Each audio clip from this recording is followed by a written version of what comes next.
Gulliver's Travels by Jonathan Swift. Chapter 1. A Voyage to Lilliput.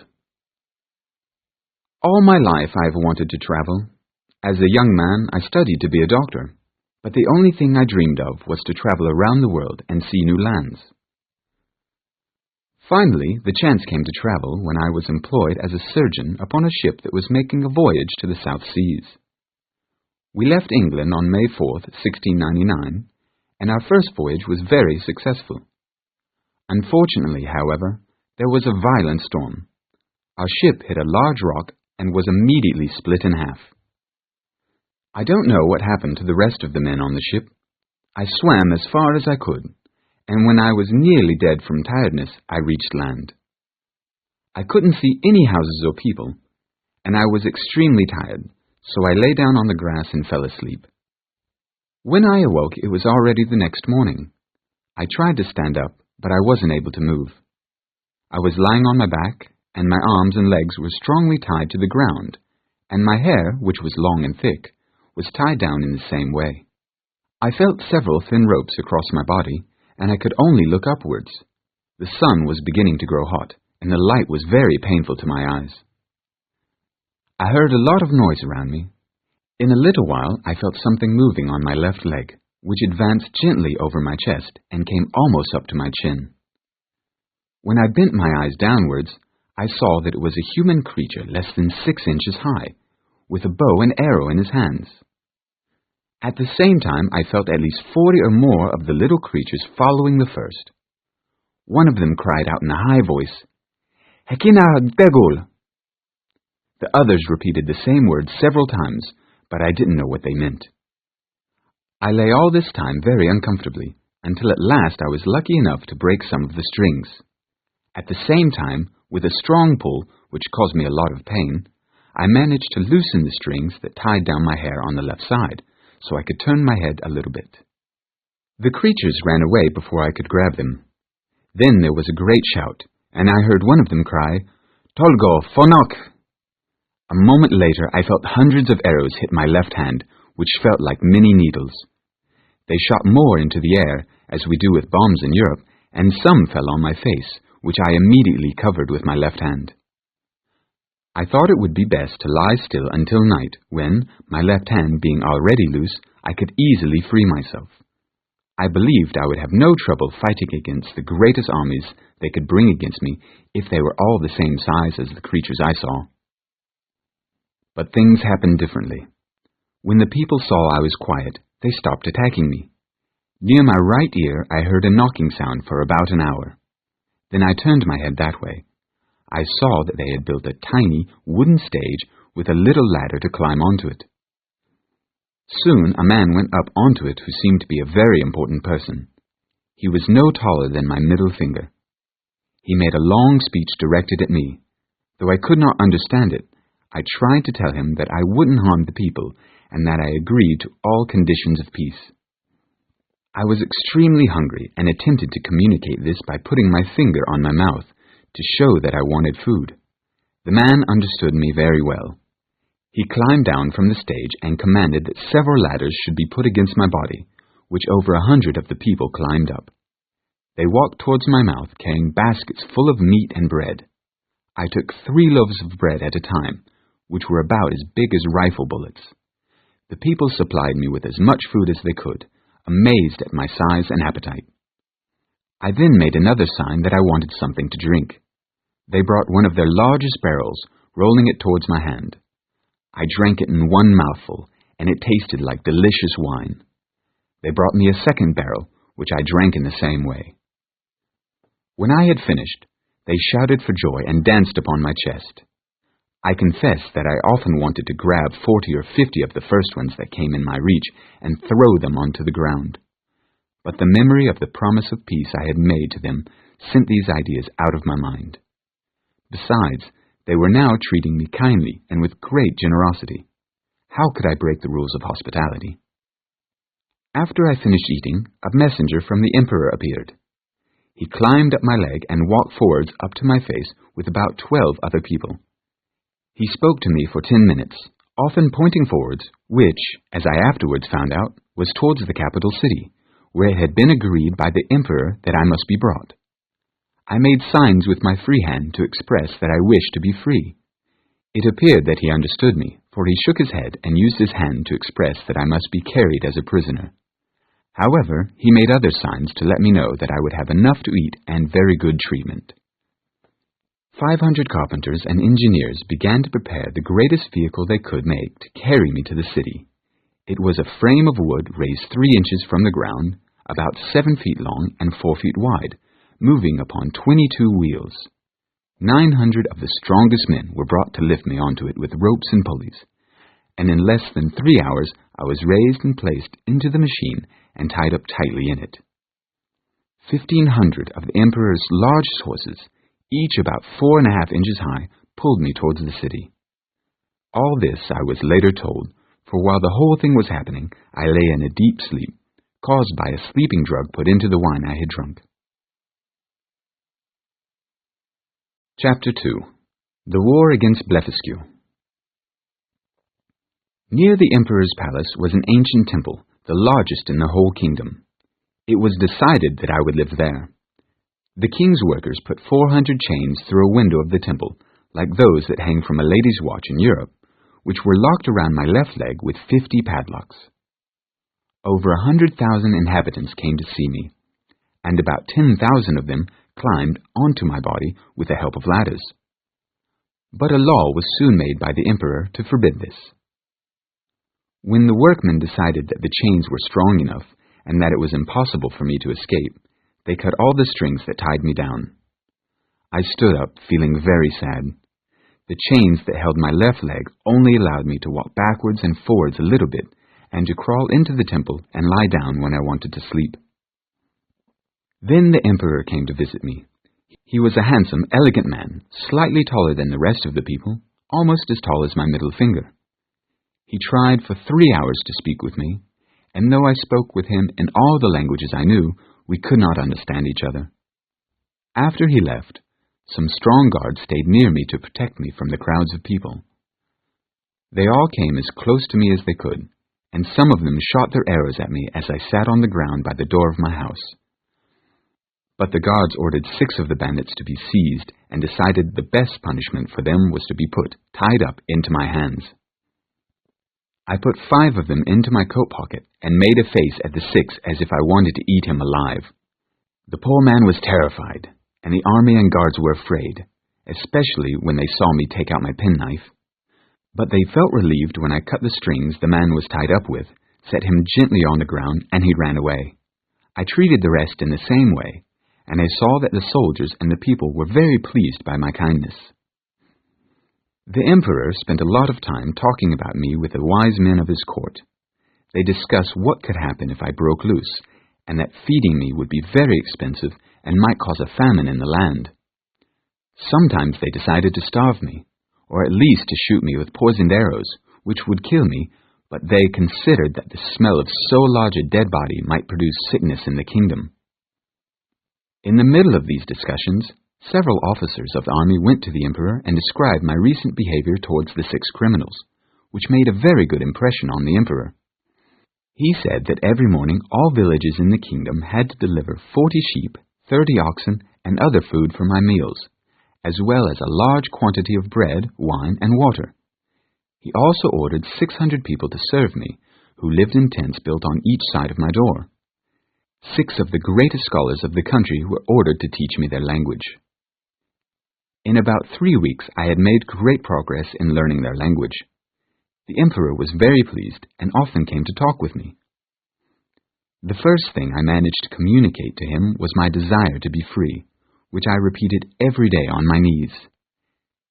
His answer, as well as I could understand it, was that he needed some time to think about it, and that I must first promise peace with him and his kingdom. My gentleness and behavior had made such a good impression on the emperor, and upon the people in general, that I began to hope that I would receive my freedom in a short time. The people slowly became less afraid of me, and I sometimes lay down and let 5 or 6 of them dance on my hand, and the children liked to play hide and seek in my hair. I asked for my freedom so many times that the emperor eventually sent a messenger to me to inform me that it would be given to me only on certain conditions. The messenger read this out to me. First, the Man Mountain must not leave our kingdom without our permission. Second, he may not enter the city without our order, at which time the inhabitants will have 2 hours of warning to stay inside their homes. Third, as the Man Mountain walks along our roads, he will be very careful not to step upon any people, their horses or carriages, nor take any people into his hands without their agreement. Fourth, he must be our ally against our enemies on the island of Blefuscu, and do everything possible to destroy their ships, which are now preparing to attack us. In exchange for keeping all of the above promises, the emperor stated that I would receive meat and drink every day. I promised to follow these requests, and my chains were immediately unlocked, and I was free. One morning, about 2 weeks after I had been set free, Regisel, a member of the emperor's court, came to my house. He asked if he could speak with me for about an hour or so. I offered to lie down so that he could easily reach my ear, but he chose rather to let me hold him in my hand during our conversation. He began by congratulating me on my freedom, but then added, if it had not been for the present situation in the country, perhaps I might not have received it so soon. For there is danger of an invasion by a very powerful enemy, he explained. The land of Lilliput is threatened with an invasion from the island of Blefuscu, which is the other great empire in the world, almost as large and powerful as this one. The great difference between the people of Lilliput and Blefuscu is which end of an egg we should break before we eat it. In Lilliput, we break our eggs at the small end. In Blefuscu, they break their eggs at the big end. A bloody war has continued between the two empires for a long time because of this, during which time we have lost 40 ships and 30,000 of our best sailors and soldiers. Now the enemy has prepared a large group of ships to attack us, and the emperor, believing in your courage and strength, has commanded me to explain this problem to you. I asked Regisel to tell the emperor that I was ready to defend his kingdom against all invaders. The empire of Blefuscu is separated from Lilliput by water. I walked towards the coast across from Blefuscu, and lying down behind a hill, took out my small telescope. I saw the enemy ships sitting in the harbor, about 50 of them. I then returned to my house and asked for a great quantity of the strongest cable and bars of iron. The cable was about as thick as the string used in England to tie up packages, and the bars were the size of knitting needles. I braided the cables to make them stronger, and twisted the iron bars together, making hooks. After attaching 50 hooks to the cables, I went back to the coast. I took off my coat, shoes, and socks and walked into the sea. I walked most of the way and swam in the middle where it was deeper. The people of Blefuscu were so frightened when they saw me that they jumped out of their ships and swam to the shore. I took the cables with the iron hooks on the ends and attached a hook to the end of each ship, and then I tied all the cables together. While I was doing this, the enemy shot several thousand arrows at me, many of which struck me in my hands and face. They hurt badly and made my work difficult. When all the hooks were attached, I took the cables in my hand and began to pull.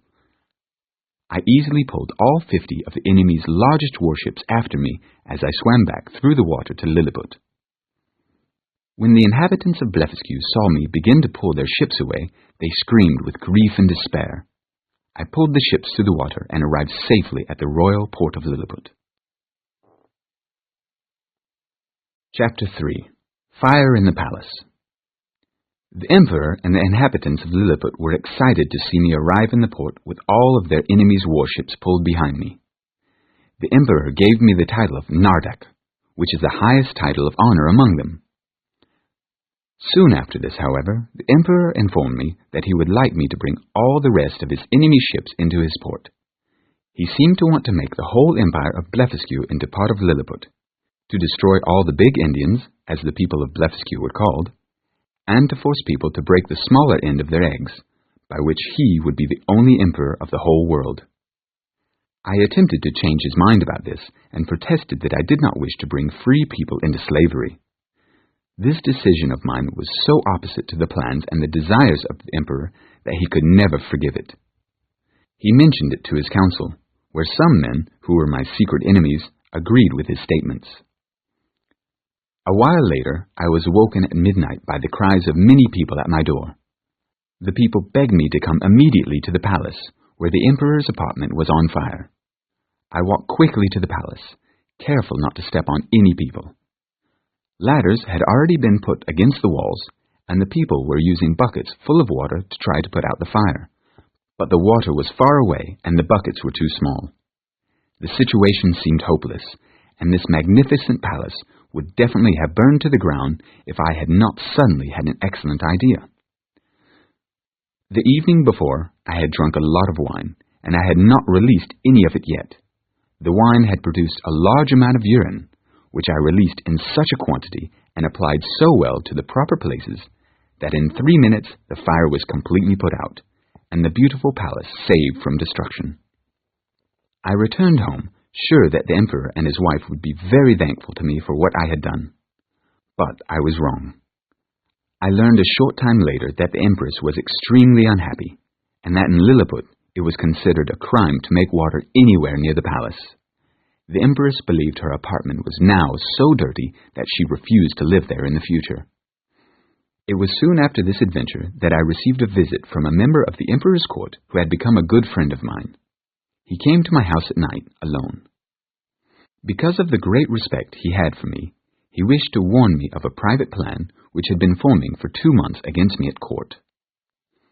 He told me that it had been started by Flimnap, the emperor's high treasurer, who had for a long time been unfriendly to me. He had lately managed to convince the emperor that the great amount of food I required was costing the empire a fortune. He told the emperor that I would destroy the empire if the emperor did not dismiss me. My friend who had come to see me informed me that the treasurer's opinion was supported by Scarish Balgalom, the High Admiral, who had been my enemy since my great success against Blefuscu, because his glory as a military commander was diminished. This man, together with Flimnap, the High Treasurer, had made charges against me of treason and other serious crimes. My friend read a copy of the document to me that my enemies had prepared. It said that I was guilty of making water within the grounds of the royal palace, a very serious crime, and that after bringing the warships of Blefuscu into the royal port, I had been commanded by the emperor to seize all the other ships of Blefuscu and kill all the big Indians, but that I had refused to obey this command.